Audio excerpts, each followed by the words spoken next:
Like you're so cold and you're so mad about it.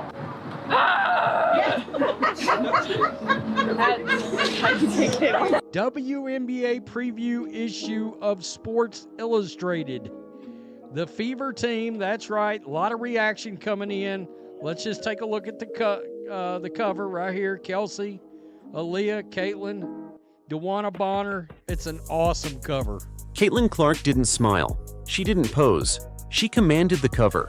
When the Sports Illustrated WNBA preview issue dropped, it wasn't just a magazine cover, it was a statement. Caitlin Clark stood front and center, surrounded by Indiana Fever teammates, looking like someone who didn't come to participate. She came to dominate. The most watched rookie in women's basketball history wasn't content being a breakout star. She was declaring herself the face of an entire movement, and the timing couldn't be more perfect. Just 2 years ago, the Indiana Fever were buried at the bottom of the WNBA. A 531 record. Barely 1,000 fans in the stands. No national media coverage, no hype. They weren't just irrelevant, they were invisible. And now, the same franchise is being labeled America's team on a national magazine cover. Ooh, that is fire. And now the reveal for everyone waiting. Just beautiful. Beautiful work of art. I love it. That's sick. It's so good! It looks so good! Y'all wish that was you, huh? My bad. Oh, this looks so good. Oh, this is so nice. This is so amazing. I've never been on the cover of a magazine like this. I can't wait to show my mom, man. I'm grateful for stuff like this. With ticket sales breaking records and NBA-level buzz hovering over every move. But everything changed the moment Caitlin Clark put on that jersey. Before she ever played a regular season game, Clark had already sold out arenas, crashed WNBA ticketing websites, and caused major networks to shift their coverage strategy. She's not a rookie in the traditional sense. She's a brand, a phenomenon, and a force that refuses to slow down. But this cover wasn't about hype. It was about power. Clark didn't just earn her spot through viral highlights or fan votes. She earned it by waking up before sunrise to get shots up, by hitting the weight room 4 days a week, and by breaking down game film while other players were still scrolling social media. The message was loud. This isn't luck. This is obsession. Here's where things get even more intense. When the photo shoot happened, Clark didn't even realize what they were working on. She thought it was just another team media day. But when the final cover was revealed, with her, Aaliyah Boston, Kelsey Mitchell, and DeWanna Bonner shoulder to shoulder, it hit her. This wasn't about individuals. This was about a franchise reborn. And Caitlin? She didn't hold back when asked about it. "This isn't just cool," she said. "It's a reminder of how far we've come and where we're headed." Her tone wasn't sentimental. It was focused. Like someone who knew that being on a cover doesn't mean you've made it. It just means the spotlight's on, and now you better deliver. 2 years ago, you could have walked into Gainbridge Fieldhouse and heard your footsteps echo. Seats were empty. Fans were uninterested. The Indiana Fever were dead last in the league, and not just on paper. They were forgotten. No one was talking about them. No one cared. They were 531, had missed the playoffs for nearly a decade, and were drawing the lowest attendance in the WNBA. But then, the Fever made one move that changed everything. It started with the 2023 WNBA draft. The Fever picked up Aaliyah Boston, a dominant post player and leader from South Carolina. It was a smart, foundational decision, a piece to build around. But even with Boston on the roster, they still ended the season with just 13 wins. The climb out of irrelevance felt like it would take years. Then came the 2024 draft lottery. Indiana didn't just get lucky, they won everything. The ping pong balls bounced their way, and with the number first overall pick, they grabbed Caitlin Clark. From the moment her name was announced, nothing about this franchise would ever be the same. The transformation was immediate and almost unbelievable. Tickets started selling out within minutes. Jerseys flew off shelves. StubHub and Ticketmaster had waitlists for a WNBA team. The Fever went from being ignored to being the most in-demand show in women's basketball overnight. But here's what made it real. Clark wasn't just bringing attention, She was attracting elite talent. Veteran DeWanna Bonner, one of the most decorated and playoff-tested players in WNBA history, chose Indiana. That doesn't happen. Bonner was supposed to go to a championship contender, not a team that just climbed out of the basement. But she saw something brewing in Indiana. Something real. Caitlin Clark wasn't just a star, she was a magnet. And the pull didn't stop there. Natasha Howard, a three-time WNBA champion known for lockdown defense, also signed on. Then Sophie Cunningham, a gritty, no-nonsense competitor, joined the mix. Each of these moves wasn't random.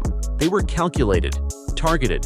Every player brought something specific the Fever lacked. Clark didn't sit back and watch it happen either. She was actively recruiting behind the scenes, texting, calling, and selling the vision. She didn't pitch hype. She pitched culture, work ethic, commitment. In her words, people want to come here and be part of this. They see what we're building. For Caitlin Clark, being the face of the Fever wasn't just about highlights and headlines. It was about building something real, something lasting. And that meant getting to work. This is where things get serious. While most rookies spend their offseason adjusting to the spotlight, Clark went the opposite route. She disappeared into the gym, into the weight room, into film sessions. Her offseason wasn't about coasting after a big rookie year. It was about identifying every flaw and attacking it. Coach Stephanie White revealed that Clark created a detailed improvement plan. 3 priorities: strength, finishing through contact, and developing a mid-range game. She wasn't chasing flashy plays. She was preparing to survive against the most physical defenders in the league. One moment during the Sports Illustrated shoot says it all. Clark put on her uniform and asked if they had accidentally given her a smaller size. The answer? Same size, the equipment manager said. You're just filling it out more. That's the kind of physical change that doesn't show up in stats, but it changes everything on the court. But that was only the beginning of her transformation. Clark also studied film, not just of herself, but of every teammate. She learned where Kelsey Mitchell likes the ball on her jumpers, where Aaliyah Boston wants her post entries, where Lexi Hull tends to spot up on fast breaks. That level of detail, that's what separates good guards from great ones. She wasn't just preparing to score, she was preparing to lead.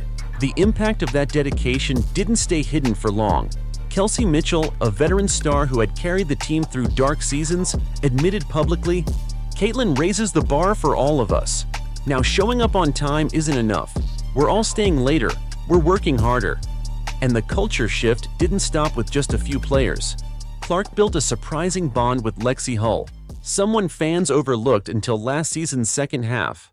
The two began staying after practice, working on defensive switches, shooting mechanics, and communication drills. It wasn't for the cameras, it wasn't for a quote, it was for wins. That focus bled into the locker room. The bench players? They started mimicking the same routines. Veteran leaders like Bonner and Howard didn't walk in thinking they were above it all. They joined the grind. This wasn't just Clark elevating herself. It was Clark elevating everything. Behind the magazine cover and the hype reels is a franchise that's been quietly making some of the boldest moves in WNBA history.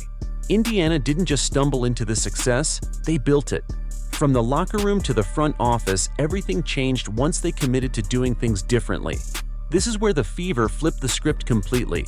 The team announced a brand new $78 million practice facility, 108,000 square feet of pure commitment, 2 full courts, 24/7 access, the best recovery equipment, mental health spaces, and even recording studios for player content.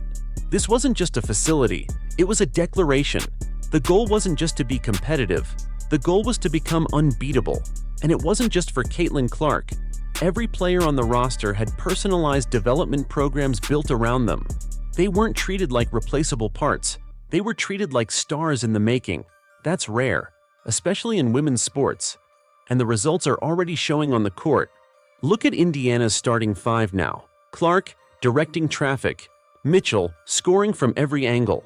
Boston, anchoring the paint. Bonner, bringing versatility and veteran presence. Howard, shutting down scores on the perimeter. Then there's the bench. Lexi Hull, Sophie Cunningham, Sydney Colson, and Brianna Turner.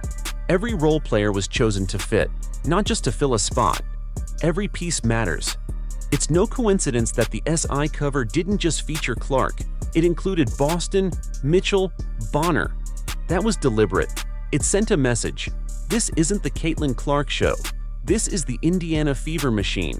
And yet Clark remains the engine behind it all. Her presence didn't just attract media, it attracted the right talent. Cunningham brings playoff toughness. Howard brings rings. Bonner brings the kind of leadership you can't teach. They didn't join because of fame. They joined because they believed. Clark called, they answered. And when that Sports Illustrated cover finally dropped, the reaction said it all. Not fake gratitude, not scripted responses, just raw emotion, surprise, joy. A sense that something special, something overdue, was finally being recognized. Kelsey Mitchell summed it up best. We've been grinding in the dark for years. This cover, this is the light. All eyes are now on May 17th. The Indiana Fever will open their season against the Chicago Sky in what's being called the most anticipated regular season WNBA game of all time. But this isn't just about a season opener. This is about proving everything they've built can actually win on the court. Here's where it all gets put to the test. It's Caitlin Clark versus Angel Reese. Again, their college rivalry shook the sports world, and now it's back. Bigger, louder, and with professional stakes. These two don't just play differently, they are different. Clark is a calculated floor general. Reese brings raw power and energy. Every matchup between them becomes a cultural event. But this time, it's more than just the names. Chicago's front court, led by Reese and 6 feet 7 inches Camila Cardoso, brings size and strength the Fever must answer. Indiana struggled with interior defense last season, and this game will show if they've fixed that fatal flaw. Coach Stephanie White didn't sugarcoat it. She called rebounding the single biggest key to this game. If they can't control the boards, they can't control the game. But that's exactly why the Fever made the moves they did. Howard was brought in for defensive toughness. Bonner gives them switchability and rebounding without losing pace. Boston is stronger, quicker, and more experienced after a full season. And Clark? She's not just launching threes anymore. She's crashing the glass, taking contact, and pushing the pace in transition. That speed could be the Fever's secret weapon. Against a physically bigger team like Chicago, running the floor becomes lethal. Clark and Mitchell in transition is a nightmare to defend. Get a stop, push the pace, and let shooters stretch the floor. If Indiana can do that consistently, Chicago's size won't matter. But the pressure isn't just about matchups. This game is a symbol, a test, a challenge to see if the hype has turned into chemistry. Clark, Bonner, Howard, Cunningham, none of them have played a regular season game together. That matters. No matter how talented a roster is, chemistry isn't automatic. It takes reps, timing, trust, and under the biggest spotlight the WNBA has ever seen, every mistake will be magnified. The Fever aren't easing into the season, they're being thrown into the fire. And Clark wouldn't have it any other way. She said it best, "You want to be great? Then you better show up when it matters most." May 17th isn't just Game 1, it's a moment that could define the Fever's entire season.